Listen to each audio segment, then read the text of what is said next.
continuously cushioning us and protects our internal organs.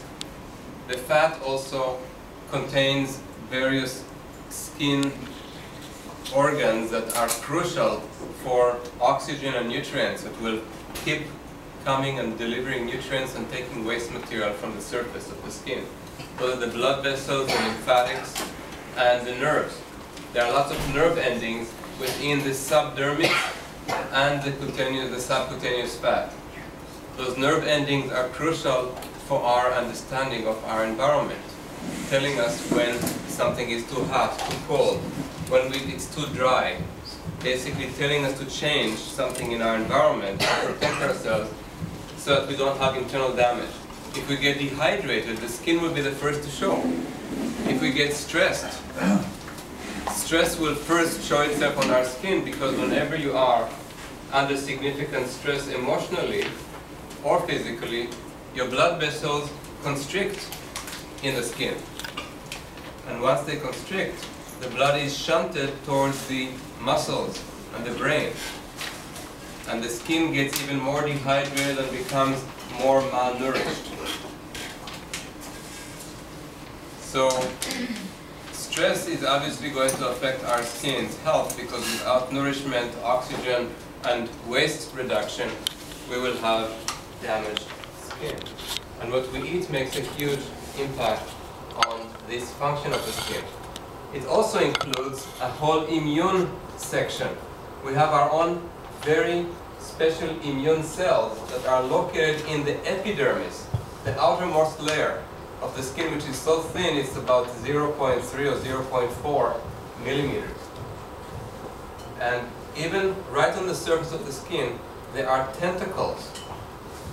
Those tentacles are very narrow at the surface of the skin, but if you follow them, you will finally find immune cells called the cells of Langerhans, or Langerhans cells.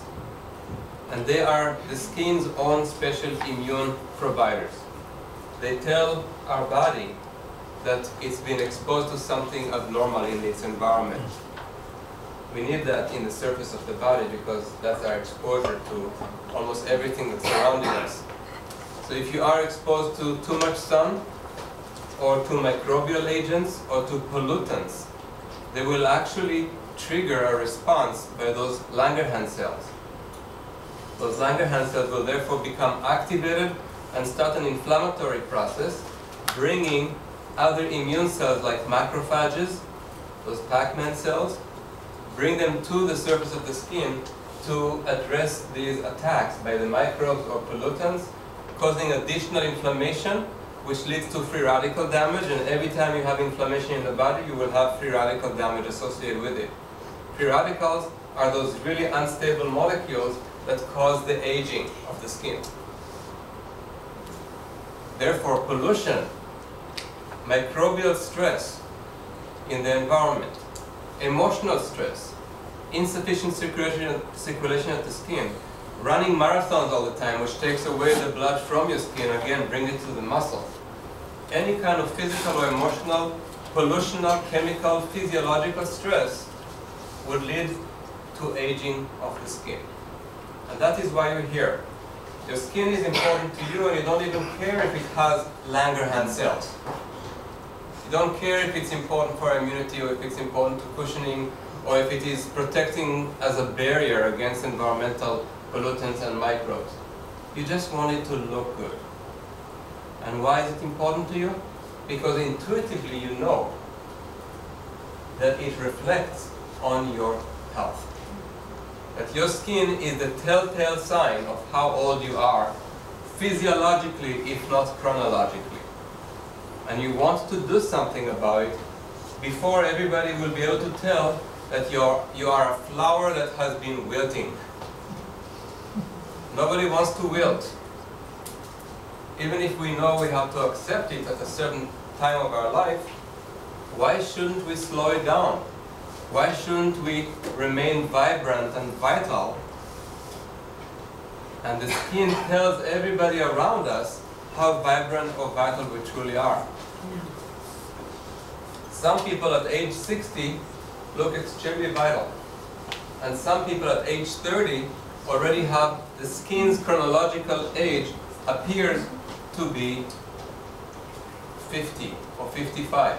I've seen people who at age 40 have a skin with such deep grooves and dryness that if you only look at their skin at the face, they look like they're 70.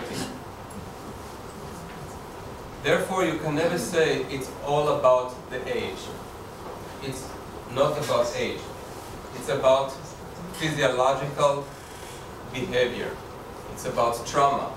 It's about stress. It's about the environment and what we do with our own body that will ultimately lead to the skin's appearance of aging.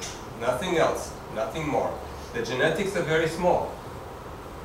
The genetics have almost no impact on your skin's health and its vitality and usefulness. Your lifestyle does, and we're going to talk about various things about your lifestyle that change how you look and make people subconsciously realize just by looking at you more or less how old you really are. And when you do something about these things, you can actually reverse some of it and get your skin to look younger again without surgery, without facelift, but some things that are very small, very simple. You had a question? About the genetics. So, that is a very good example on if you just listen, ultimately your question will be answered, even if you don't ask it. So just be patient, we'll get it. And at the end, you'll be able to ask what I didn't get to. Okay? She wanted to ask me how old I was. Oh, yes. That's why, that is one question I maybe will refuse to answer. Because I'm just one person. I'm not an example. I have abused my body as anybody has abused their body. And I still do it. And people who have a cell phone that's still on are never going to have a question that I will answer anyway. So that age question is not going to be answered anymore. If you have your cell phones on, please turn them off now. Okay, so several things appear on our skin when it gets damaged. First, let's talk about the sun. This is important because Israeli society is a very trendy society. It likes to follow. It doesn't like self-analysis and discerning thinking. Whatever we hear is done in America, we want to do it here, no matter what it is. It came from America, it must be good. This is where we suffer a lot because we take things that Americans might be a little more discerning about and say, oh, we don't want to go to McDonald's. But here, McDonald's is considered good, and even the educated academicians go to McDonald's. In America, only the uneducated go there. Almost entirely. You see some minorities who have no opportunities, and they go to pay $1.50 for a whole meal, which is not worth anything even if they had to be paid to eat it. But they have no choice. They have to get the calories. And we are so trendy that in the health food movement, we started assuming that anything that came from America, like concepts such as superfoods. Who heard the concept superfoods? Raise your hand. You see how trendy it is? Yesterday when I came from the airport, I was picked up by a friend who's into health food and raw foodism. And she already has come to quite a few of my lectures. She's listened to the Truth About Your Food series. I thought that she already knows better. But even she followed the same trend.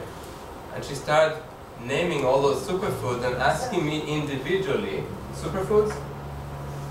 I'll get to that. Naming superfoods and asking me if they're actually good for her. And each one was worse than the one before it. They're horrible. They're not super, they're sub-foods. They're non-foods. They're just expensive items that people love to follow the trend of eating, thinking that they're doing something good, while in reality they damage their body. Like raw cacao, for example. Raw cacao. Raw cacao. Raw chocolate, raw cacao. It's a trend. It's a trend that was started in the US by people who want to sell a